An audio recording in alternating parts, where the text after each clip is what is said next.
That 1996, Prince Charles and Princess Diana got divorced. More than 4% of the UK population got internet access. Mića Popović, Serbian painter, died. And I moved to London and officially became a British Serb. My name is Maja Jordan. I was born in Belgrade, and my love for music led me to become a classical pianist. My other passion is promoting Serbia and Serbian culture, so I joined Serbian Council of Great Britain when it was founded in 2004 and have been an active member ever since.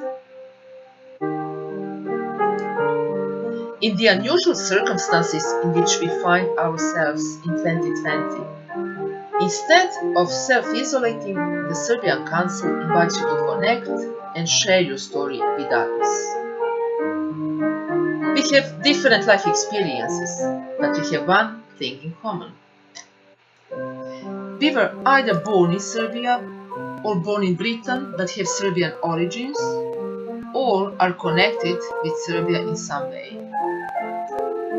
So, what is your story? Let's find out what a couple story will reveal. Welcome! Dobrodošli na Čašicu razgovora. Bedford, the county town of Bedfordshire, is one of the most ethnically and linguistically diverse town in UK in proportion of its size. According to census, last one, there is 30% of Italian people living in Bedford, but there is also a very big Serbian community there, and our guests, Stan Smiljanic and Aleks Simic, will be able to tell us more about it. But the main reason why I'm really glad that they accepted our invitation and joining us for this chat is because they are masterminds behind the British magazine, very popular online magazine that many of British Serbs are reading and also contributing to. Stan, can you tell us, please, more about your Serbian background? Oh, ciao, Maja. Thank you. Yes. So I was born here, but my folks come over in the second wave of Serbian immigrants who come to the UK. So that was in the late 60s. And the connection I have now, my folks are originally from Slavonia and Lika. Although these days some of them now, some of the family have moved to Vojvodina since the 90s. But yeah, so really my connection for generations are from those parts, really, not even from Serbia proper. And what about you, Aleks? You are also born in England. Yes, I was born in Bedford, and my grandparents came over after the second. Well, my grandfather after the Second World War. My grandmother and mother followed. My father came over in the early 50s. My father came over in the late 50s. So kind of part of that initial influx of major influx of Serbs into the UK, and like a lot of Serbs at the time, settled in Bedford, ultimately having gone elsewhere because of the job opportunities, mainly the brickyards that were prevalent in those days in the vicinity of Bedford. So that's how we ended up here. I'm not sure how that our community is particularly large as a Serbian community in Bedford. You're right, there are lots of Italians here and lots of other ethnicities. I think Serbs are among the minor ethnicities that exist in Bedford. But nevertheless, the community has been alive since the late 50s, I would say. And how, Stan, your Serbian background influenced your growing up in England?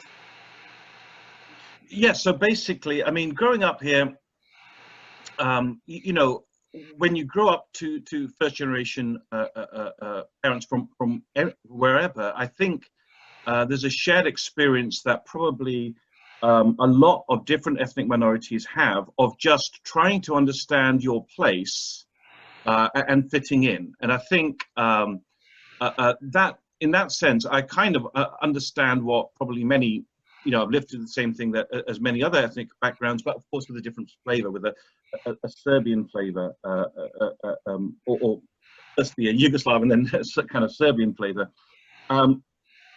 So yeah, growing up in Bedford, I mean, actually, I guess first of all, you know, I met Alex through the church, and then afterwards, our first kind of major project, well before British, was a kind of sort of former, well, it wasn't at the time, it was a kind of Yugoslav pop scene band called Itchy.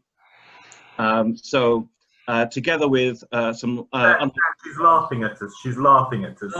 I'm not. Sat there next to her piano. She's laughing at us. Carry on with that. Yeah, actually, it's funny you say that, Mike. We didn't have a synth. We had like an organ. We had to carry that thing all over the UK, and it was a lot of fun. We did because at the time I really, and I still feel today, the popular music that was coming out of Yugoslavia was probably the best that it ever produced from the late 70s to the 80s. It was simply the best. And even today, when you go back, that's what you hear on the radio. This music's ancient now, but you know, you don't hardly hear anything else. But we also tried to do some kolos, a few Stavogatska pesme, a few other things as well. And we even did an international tour. I'm not sure if we should call it that. When we visited the monastery in Germany, I can't remember if we actually played or not, but we certainly brought the instruments along. And we got banned. So everything happened. It was just really kind of perfect, really, because yeah, we did national tours, one international gig, and we got banned. You can't ask for anything better. We got banned from Holland. We got banned from Holland, but that was I don't think we filled the forms in right for our instruments to pass through Holland. I don't know what we were doing going through Holland anyway. But we did do it. We did do some gigs, and we did do a couple of nights in Germany, which was fun at the time. But I've got to tell you, Stan won't tell you, but he was the lead guitarist. He was very good. He wouldn't turn his guitar up enough quite often, and I think at the time we thought that was our first cooperation together on anything, Stan and I. And I think at the time we thought we were doing something really interesting and really different because there was nothing else around. Most of the, well, all of the other, it was nothing like what's happening today. All the other music was basically a chap with an accordion standing in the middle of the hall with people dancing a call around him. Very little of it was even amplified. And it was only later even that the odds, because we're talking now the mid-80s. I understand. Yeah. And there wouldn't even be singers more often than not. There'd be no singing apart from drunken people in corners. And so we were doing something that was quite unusual, quite daring, and quite scary sometimes, to be honest. And our song choices were interesting in that we played some traditional stuff, but we played it kind of in a funky way. And then we would take English songs and translate them into Serbian, and we really had fun with it. Put it that way. I don't think we were particularly good, to be honest, but I think we pushed the boundaries. Yeah. And I should mention, Alex, you were the singer there, so yeah, you and the guitarist. Yeah. This is exactly what I wanted to ask. Who was the main singer with the long hair at the time? No, we never had long hair. We never had long hair. But our band members in those days have kind of drifted out of the community, and it's kind of just Stan and I left. So it was the obvious person to turn to when we started thinking about British.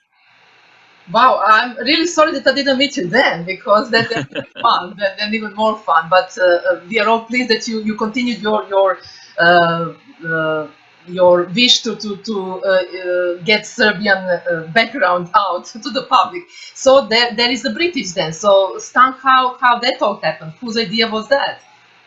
Well, actually, it's interesting on what happened with British. So we you know, I went to uni after, and by the time I'd come back, the wars had happened, the 90s, especially in Bedford, and that's when I started to feel sort of somehow drawn back into the community, because you know, when you start to see those what you feel are real injustices, then you feel I went to London, I did some of the protest stuff, and I started to come back into it. And I was waiting for a way to contribute in some sense to the community. I'd done a website. And then I remember it was about 2008. I think, Alex, you'd invited me just to have a chat about things. And it's just, you know, an accidental moment when two people get together at the same time and both are restless to do something. And I think that that's what had happened, you know, that we wanted to do something. We weren't sure what. And I don't, actually, Alex, was it yourself, the magazine idea? I can't remember who it was, to be honest. I think that we got together in a pub one night, which wasn't unusual. We did that from time to time, and especially when we were rock and rollers. And I proposed 3 things to Stan, and Stan completely ignored 2 of them and just said the idea about the magazine. He said, "I've been wanting to do that for years. Let's do it." And that was it, really. So it was the need for communication within the community in order for the community to be able to to sustain itself initially, and then to flourish in whatever way it can. I have one of the first ones. Actually, it is 2010. It's exactly 10 years old. At the beginning, that was published, and that year you are mentioning in this issue that you are planning to turn online. And nowadays, we have at least once a week, but sometimes even more, twice a week, lots of information. So the development of this idea from the pub is huge, but it made such a big difference for our community. So now I just wonder how, when you started, how you collected your articles and information, and now because information you are providing is really wide, how you are doing nowadays, how you are collecting articles, from where you are picking up the articles, how you are choosing what to publish. Oh, thanks, mate. So I'd say, I mean, when we had that conversation, I think we both somehow, first of all, agreed what the problem was. And the problem was at the time, it was, I'd say, a really down time to be, you know, a really bad time to be Serbian. So you had at one level the general assimilation that any ethnic community goes through. But you had at a second level, the particular ones that we'd done. So we'd been hard with the worst possible brush. And on the other hand, we'd kind of lost the wars. The wars, you know, definitely you could say if there was a winner and a loser, well, we certainly weren't the winners. So if you like, people from both ends, people who weren't very bothered, dropped off the community even further because they didn't want to be associated with that. People who were perhaps somehow rather ebullient nationalists, or they were depressed because they lost. So what you had in the middle, I guess, were the sort of you know, people who were somehow stubborn, who would just refuse to let go. And when we had that discussion, okay, we need to stop people feeling like they can't, you know, be Serbs in Britain. We have to give them something of interest, something to talk about, something that's engaging and normal. And a magazine, you know, is quite a normal thing. And when we discussed that, we were discussing, because at the time, the idea that we were British Serbs wasn't really a thing. You know, that at the time, many Serbs would group together according to where their families come from in the former Yugoslavia, in the region. So they might group together that way, or certainly they'd group together in terms of their wartime allegiances from the Second World War. That was a big thing, even to the point of what, you know, a division or whatever they were from. They might group together in terms of the parishes, and the diocese at the time was the whole of Western Europe. So the idea of really thinking, okay, it's going to be Serbian and it's going to be focused on the UK. That kind of was, you know, once we got that idea, then I think the rest of it fell into place of the type of thing it would be, and the kind of,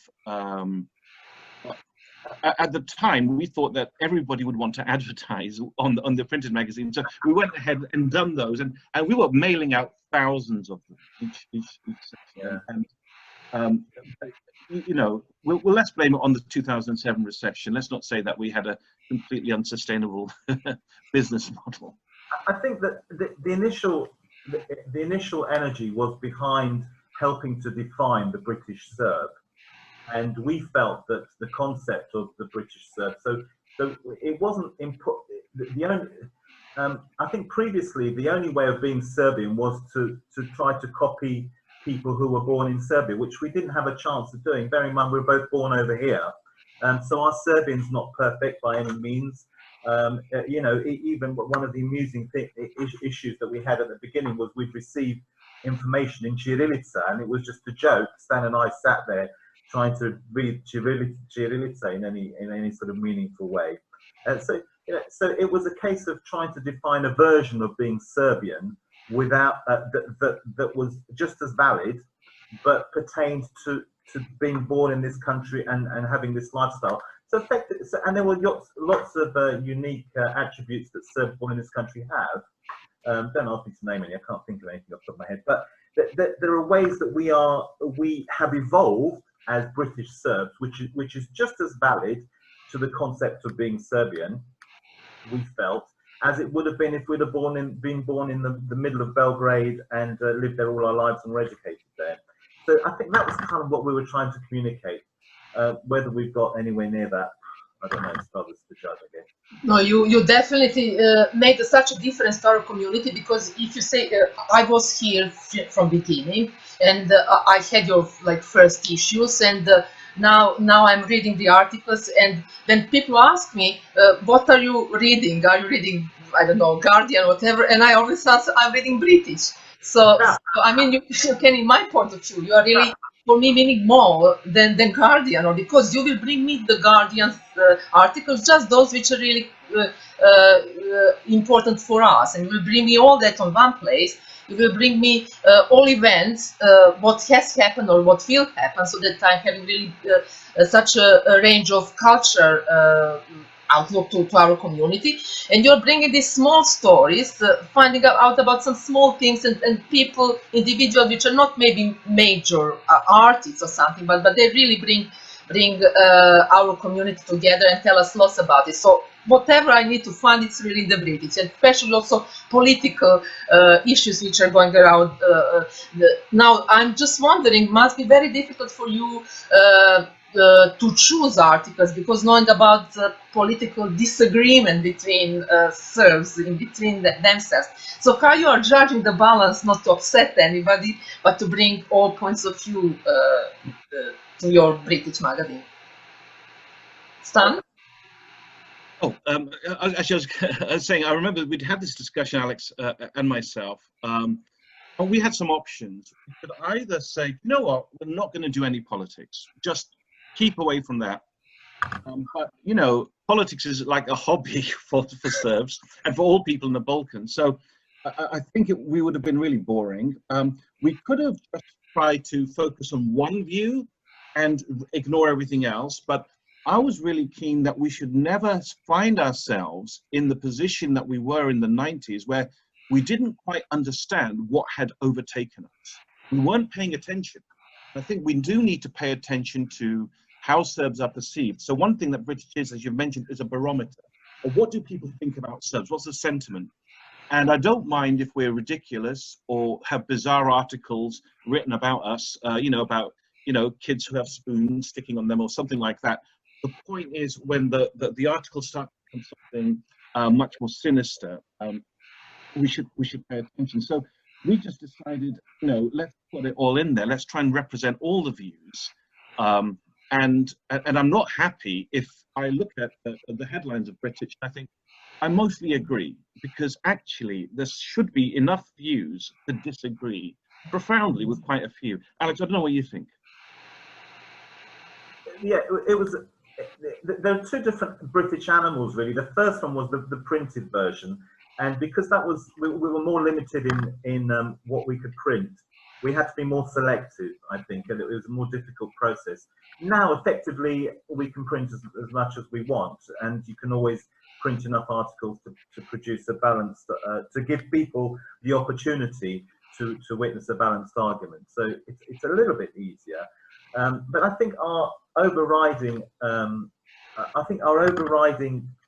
sort of unwritten type rule we had was that we shouldn't print anything that's going to be damaging to the community, which was a difficult concept to grab hold of when you're tackling specific issues. But that was the kind of rule of thumb, because if ultimately we would say to ourselves, sometimes we'd look at something, we'd think, oh yes, definitely, so what the hell, you know, publish and be damned.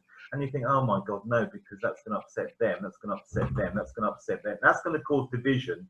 And we had already recognised that the community had been in a steady decline, probably since the mid-late 80s, and we didn't want to be part of speeding up that decline. So it is difficult, but you know, it's a doable job. I think we're kind of encouraged by the fact that at the end of the day, no one's going to take us too seriously anyway. It's serious or not, it's really our choice how we will take your articles. But tell me, you must spend long time searching for articles, but as I guess people are also contributing. Is it open to anybody to send you articles that you will consider putting into the British? Stan? Absolutely, absolutely. So, I mean, the things I most love is when somebody sends a story about their own life, their own experience, or experience of their folks or something. And especially if they send a story about how the young ones are doing really well, either in something like folklore or in something maybe not Serbian related, but showing that they are continuing to succeed. And it would be just great to see Serbs in this country making a contribution to life in Britain as well, as preserving our identity as well. So I really like seeing that stuff. And to my mind, I mean, basically, to one level, yeah, we sweep the world and we just try and find articles which are interesting. But in the middle of this is always the events that are on. So we always put at the heart of it, you know, what's on, this is on in London, this is on in Birmingham, this is on here, because it's actually by people coming together, I think it's a quite concrete way in which our community kind of prospers and you know, friendships and networks are born. So it's, you know, it's a bit of an odd creature, but if we realized if we left it purely as a local news thing, a lot of people would be maybe bored. But including all the you know, all the stuff, especially news from Serbia and around the world relating to Serbia and the wider diaspora, is I think good. But also to specially highlight what our organisations do, you know, from the first ones, the latest ones, and to show no distinction. For us, it doesn't matter, you know, if an organisation was born in the first generation, second generation, third generation. It's all the same. You know, these are, you know, people decide which events they want to go to, and we feature them all as prominently. Really. So, what is this time your favorite story? Do you remember some that you will point out? Well, to my mind, what I really liked, I mean, the story itself isn't great. It's the floods of 2014 that affected Serbia, Bosnia, Croatia. But what I really did like is to see how suddenly the community, you know, Britic was a small part of what became a much bigger thing. Seeing so many people come together in a common cause. And I just wish I could see that style of, you know, working together. I just wish I could see that, you know, without a natural disaster happening. You know, that it was just something our community would generally do. But Alex, I think maybe you have another. I'm just trying to think, and I recall a story that was sent to us by an elderly gentleman whose name we didn't publish, who told us his story about what happened to him during the Second World War, where he was a soldier, he was armed, and he was walking through a forest somewhere delivering messages or something like that. And he came across a distinguished-looking gentleman, a military type person, who he later realised was Tito, who was unarmed at the time. He actually had the opportunity of shooting him, and in the end, both of them got quite scared and ran away from each other, something like that. And this chap had lived with this story for many, many years, because I think had he, and I don't think he'd told many people about this opportunity that he had, and I think he'd lived with it for many years, and I think he kind of thought by telling us, he sort of got it off his chest at last. You know, he could have done something that would have been, you know, perhaps a good thing maybe, and but didn't. And I just thought that was great that he was using British for that sort of function at the time. That was early days. Aleks, is that, sorry, we're going to continue, Aleks? Yeah. No, so go on. Was that the story, though? There was something about a digit, right? About having an extra finger or something. Yeah, that's right. So he'd noticed that Tito had only 4 fingers on one hand. He was missing a finger. Was it that story, or I might be being confused? I can't remember. I don't know. We did a lot on Tito over the years, but this was this one chap's particular sort of testament. But yeah, we did stuff about Tito afterwards, and we were slated for being frivolous about the mass murderer. But there you go. And what would be the biggest thrill brought about by British, Aleks? The biggest. The biggest thrill. I think for me, it was probably a complete lie that we printed about 4 or 5 years ago, which was an April Fool's joke. I remember that one. That caused lots of trouble. Tell us about it. That was Stan's idea, and Stan said, "Let's do an April Fool." So I thought, yeah. And it was, he wrote this article, and it was just like it was a story about a tax being imposed on us from the diaspora visiting Serbia, and that we should annually pay £200 each. And if we don't pay £200, when we get to the border or the airport, that we were going to have to hand over £200. So the way that our article was originally written was it was like a good story, but then as you went into the second and third paragraphs, it was obviously a joke, and it was going to be printed on the 1st of April. So we thought, let's have some fun with it. So we made the whole story as convincing as we possibly could, but then realised we would have to print a retraction. So I think it appeared on a Saturday, and then we printed the retraction on a Monday lunchtime, and. And the other thing we did, of course, we didn't actually publish it on April the 1st. We published it on April the 14th, which is the Julian calendar's version of April the 1st. So, and I remember receiving a call from the embassy in London that day, and I remember as this lady was speaking, I just couldn't wait to get Stan on the phone to tell him what had happened. And this lady said that during the course of the morning, that the phones were ringing all over Belgrade with journalists in Belgrade who somebody had read it in British, who had been ringing around the various ministries, bearing in mind that all the ministries at the time, or probably still are, under various have various party allegiances. And they were all ringing around, whether it was the Ministerstvo Diaspora or Ministerstvo of Strani Poslova or whatever, saying who the hell has come up with this idea of a diaspora tax, and nobody believing that when they were told that the story wasn't true, it wasn't that ministry. No one was believing them because it sounded compelling, I suppose. And eventually, someone got round to ringing the embassy in London to say, who the hell are these people? Where did they get their information from? So the funny thing was, when I told the lady it was an absolute, we just made it up, she thought we were nuts. What the hell are you doing? And so then I explained that we'd made it up, and it was an April Fool's joke. I said, but it's not April Fool's. I said, but it is according to the Julian calendar, and we're also drawing people's attention to the fact that Julian calendar is still a relevant mechanism within our community. And she said, svaka vam čast, ali jutro ste digli veliku prašinu u Beogradu. Yeah, that shows how important even Britic as a kind of small paper is. So if information goes out, but that shows the other side of what you are pointing all the time, what media has.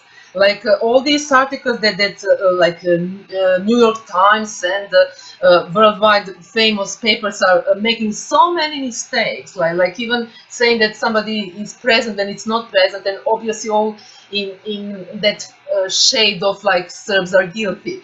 So media are such a powerful tool, and you showed just one small example what we have to fight really all the time, being Serbs against the other media. I want to read you something. I was reading this British magazine 10 years ago, and on the first page, you were answering the questions of readers. So the question was, what does British hope to achieve? And your answer is, we want our children to grow up with a positive outlook on being Serbs in Britain. We want them to have the opportunity of sharing that immense experience with other Serbs in a welcoming and thriving community. As things stand out, community is heading for extinction. Luckily, we have survived, so that's still alive. Whilst British is around, then at least there is a medium that can be used to reconnect, establish common territory, and unite across spectrum of issues in order to sustain a form of the Serb identity deep into the future generations in the UK. And now we are 10 years after that, and I really have to say you have achieved what you have been aiming at the time to achieve, because you have connected our community big deal, and it is a platform where we can really just send information, and you're one of the most or not organization but magazine who get the most subscribers compared with all our different organizations. Your number of subscribers is the biggest one, and we always rely on you to pass information. Now in next 10 years, according to this British experience, Stan, what do you think that where our community will be? That's interesting. Actually, I hadn't realized you'd quote from 10 years ago, because now I'm thinking, actually, I'm going to say something. It's going to sound the same, and I'm going to perhaps be ridiculous. But I'd say the challenge that we have going forward, because I'd actually say that the individuals who have probably done the most in these 10 years are the latest arrivals. So the latest generation people coming in, and with things like the City Club, you guys, of course, Serbian Council and Serbian Society. Those have been not totally, but often populated, and the energy has come from the first generation, who perhaps have the strongest feeling of nostalgia. But also, organizations like the church also are amenable to accepting, people of different generations as well. So the thing I suppose that worries me in the sort of post-Brexit era is generally, in my mind, that the message of Brexit is that there will be, fewer people coming to Britain from wherever. And so I can imagine that Serbs will be part of that deal. And so if we don't have the energy of the most recent generation of arrivals, then where will the energy come from to maintain our community? And I'd say the message perhaps that we thought of 10 years ago is perhaps even more relevant now, that what we need to do is allow our children and their children into the community to provide some of that energy that we'll need as the numbers of people come down, and to allow people to say, to find something very positive in the Serbian identity in Britain. And so I think that message is probably truer than ever. And there's always a risk of a cliff fall. But what I'm glad to see is that the organizations that have been there, the London-centric ones, have actually on their own steamed ahead with and finding avenues that do present themselves. And I think that's really valuable as well. And Alex, if you have one wish for our community for the future, what will be that? Well, if we're around in 10 years' time, I mean, we will be around in 10 years' time, but if we're around in 10 years' time in anything like the strength, the numbers, and the depth of feeling of belonging to a community and being part of a heritage, and if it's anywhere near as good as it is today, in 10 years' time, that will be a major achievement, because it does become more and more difficult year in, year out. And because I think for Stan and I, we can see it perhaps a little bit more clearly, partly because we don't live in London, so we don't live in a densely Serb populated area, and secondly because we are born over here and we know many people of our generation over the years who we grew up with and who we've known over the years, who have fallen out of favour with the community in general and have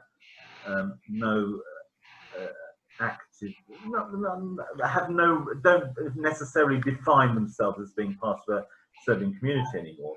And typically, you know, you see these people and you almost forget they exist, and you see them at a funeral or at a slava now and again, or you know, this type of thing.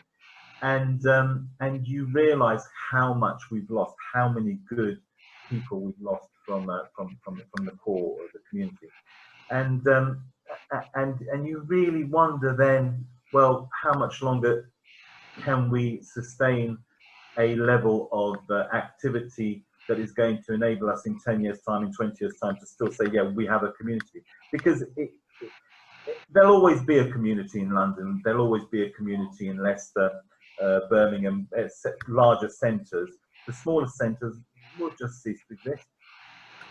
It's very, very unfortunate.